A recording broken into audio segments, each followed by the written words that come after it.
Hello friends, welcome to my channel. आपका मेरे channel में फिर से स्वागत है। और जिन्होंने मेरे चैनल को सब्सक्राइब नहीं किया, प्लीज़ सब्सक्राइब कर लो।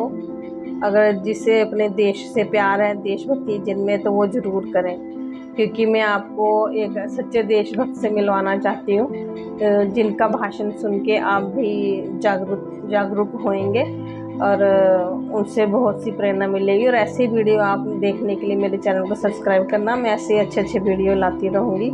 अब सुनिए आप। भारत की संसद में संविधान की शपथ लेकर के भारत की पुलिस को ये चेतावनी देते हैं कि अगर योगी और मोदी चला गया तो तुम्हें बचाएगा कौन। ऐसे बहुत सारे पागल कुत्ते इस देश में घूम रहे हैं। पागल कुत्तों के सामने मंत्र पढ़ने से पागलपना नहीं जाता जब तक गोली न मारी जाए। कर्नल साहब, आपने जिस आदमी का शक, जिसकी शायरी आपने हम सबके साथ साझा की, वो मरदूद अब मर चुका है। जो ये बार बार कहता है कि ये हिंदुस्तान किसी के बाप का नहीं है, उसको अपने बाप का पता नहीं है। इस देश में ये बिन बाप की औलादें घूम रही हैं और इस देश के बाप की चिंता कर रही हैं। अगर इस राष्ट्र का कोई बाप है तो वेद व्यास है। और ये वो लोग हैं जो हमसे हमारे बाप का पता पूछ रहे हैं और अपने बाप के बारे में 250 साल के बाद बता रहे हैं। जैसे कश्मीर में एक फारूक अब्दुल्ला नाम का मक्कार जिहादी, उसको 200 साल बाद पता चला कि 1722 में उसके पूर्वज कौल ब्राह्मण थे। अब ये अपने बाप को ढूंढने लगे हैं क्योंकि बाप आ गया है। उससे पहले बाप को नहीं ढूंढते थे, ये किसी के भी बाप के बारे में पूछते थे। एक और मक्कार था जिसने इस देश को एक लेमन चूस की गोली पकड़ाई और आप उस लेमन चूस को चूस रहे हैं। उस मक्कार का नाम था मोहम्मद इकबाल, जिसने भारत का तराना लिखा।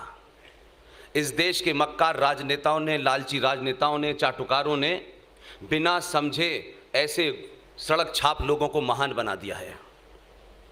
उसको भी अपने बाप का पता चल गया था कि उसके माता पिता जो थे सपरू ब्राह्मण थे। उसने तराना लिखा, भारत के लोगों को बता गया कि आप इसे पढ़ते रहिए। लेकिन उसने एक तराना लिखा जिसके बारे में इस देश में बड़े बड़े दानिश्वर नहीं बताते। उस तराने का नाम है मिल्ली तराना। उसमें वो अपनी वो ख्वाहिश जाहिर करता है जिसके कारण उसकी पाकिस्तान के अंदर लाहौर में कब्र बनी हुई है। हम बिना जाने, बिना सोचे, किसी सब्जेक्ट के बारे में जानने बगैर हम बहुत सारी चीज़ों के एक्सपर्ट हो जाते हैं।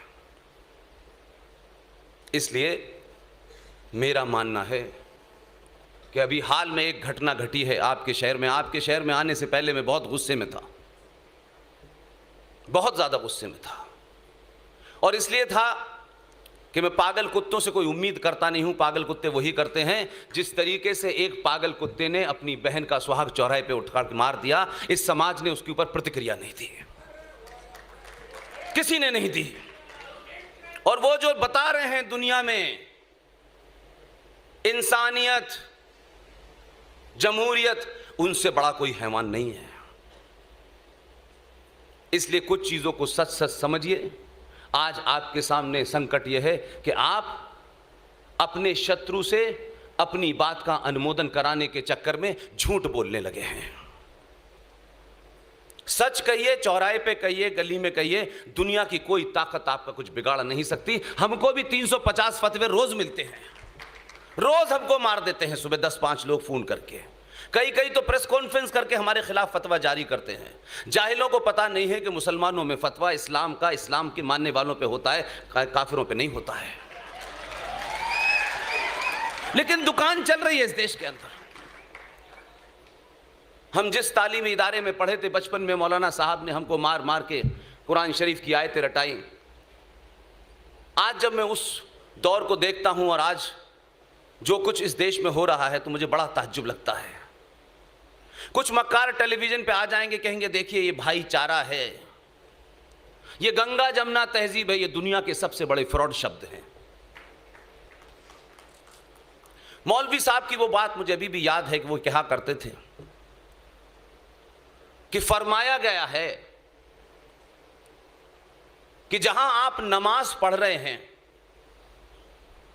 और नमाज पढ़ने की जगह पर या आपके उस जगह नमाज पढ़ने से किसी को कोई ऐतराज है उसमें यहां तक कहा कि अगर उसके एहसास में लगता है, उसकी आंखों में लगता है कि उसे कोई एतराज है कि यहां नमाज न पढ़ी जाए, वहां नमाज पढ़ना हराम है। ये हम पढ़ के आए थे, लेकिन आज हम ये देख रहे हैं